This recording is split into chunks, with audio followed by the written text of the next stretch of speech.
देखो जी, यह सुनिए आप, क्रोध क्या है और यह क्यों आता है?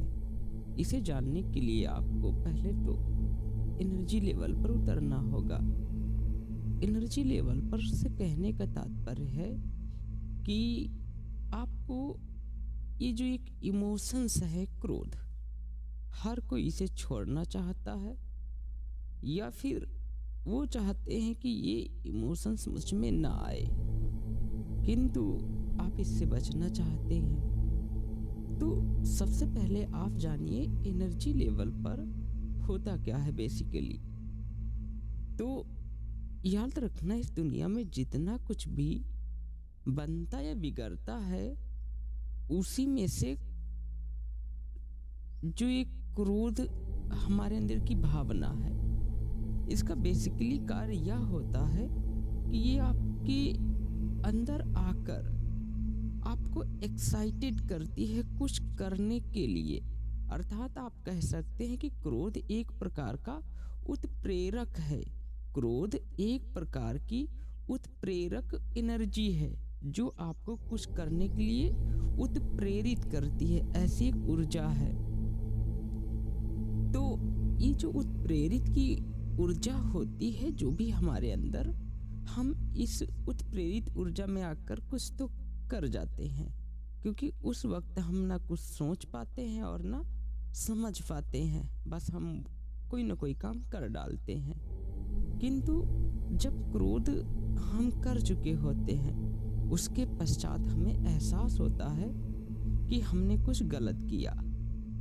लेकिन अब आप उस क्रोध में बहने के बजाय उस क्रोध को समझ लें कि आखिर ये हमारे अंदर उत्पन्न कैसे होता है, तो आपके सामने कुछ आसानी होगी इस क्रोध को नियंत्रित करने की।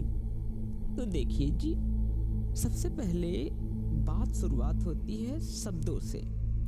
जैसे किसी ने कोई शब्द कहा और वो शब्द आपके कान से होता हुआ आपके मस्तिष्क तक पहुंचेगा, और मस्तिष्क उस शब्द के अनुसार, अर्थात उस शब्द की जैसी वाइब्रेशंस होंगी, उसी वाइब्रेशंस के अनुसार मस्तिष्क अपनी वाइब्रेशंस बनाएगा। यदि सामने वाले का बोला गया शब्द क्रोधपूर्ण ढंग से है, या फिर कोई ऐसा शब्द है जिसे आप सुनना नहीं चाह रहे थे, तो आप में क्रोध उत्पन्न होगा। अर्थात क्रोध उत्पन्न होने के दो कारण मेनली होते हैं। पहला कि आप जो सुनना नहीं चाह रहे थे वो सामने वाले ने बोला, और दूसरा यह हो सकता है कि सामने वाले ने ही क्रोध पूर्वक आपसे बात की, या उसके शब्दों में ही क्रोध छिपा हुआ था जिससे आप में क्रोध आया।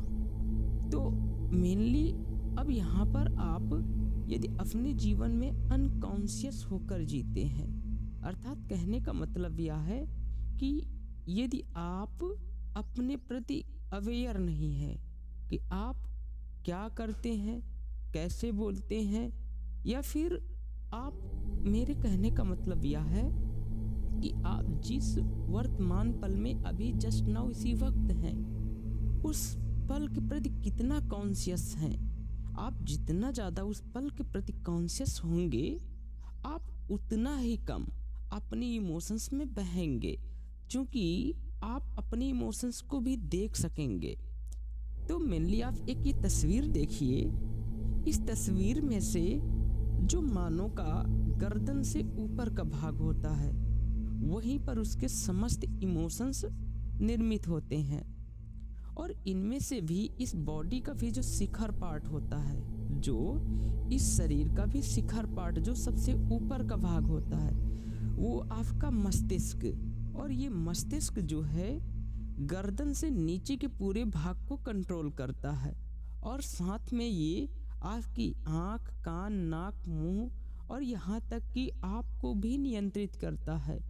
तो अब हमारे और आपके नज़रिए में से सबसे स्ट्रॉन्ग क्या है? सबसे स्ट्रॉन्ग आप कहेंगे मस्तिष्क है, बट रियलिटी ये नहीं है।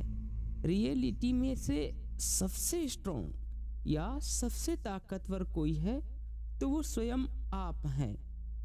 आपसे तात्पर्य है मेरा, जो आप इस वक्त चेतना, बोध, आत्मा, कॉन्शियसनेस, जो कुछ भी हजारों नामों से पुकारा जाता है, वो जो है आप, जिसे लोग मैं भी कहते हैं, वो जो सबसे ताकतवर है। अर्थात मैं का मतलब जो आप हैं। जैसे कि क्रोध तो एक ताकतवर इमोशंस है, लेकिन इस ताकतवर इमोशन से भी ज्यादा ताकतवर स्वयं आप हैं। क्यों? यदि आप चाहें तो इस क्रोध को कंट्रोल कर सकते हैं, और यदि आप चाहें तो इस क्रोध से कंट्रोल हो सकते हैं। यहाँ पर आप देखिए तो क्रोध और आप में से कौन ज्यादा ताकतवर है? जो एक्शन करने की ताकत रखता है वो स्वयं आप हैं।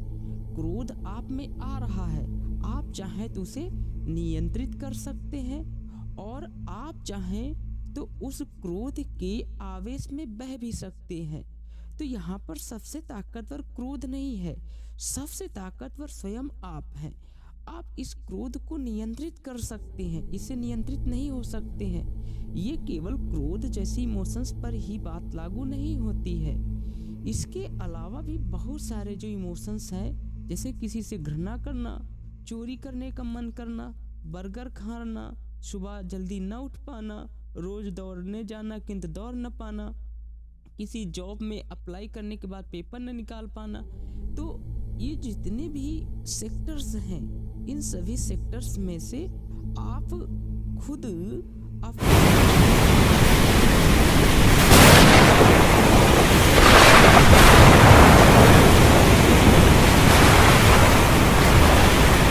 ऊर्जा का फॉर्म है, जो आपके अंदर उत्प्रेरक का काम करता है। अर्थात आपको किसी भी काम को करवाने में ये आपको पुश करता है। और क्रोध क्यों आता है? तो इसका एक ही कारण है कि जब विरोध पैदा हो, और या फिर कोई सामने वाला आपसे क्रोधपूर्वक बोलता हो।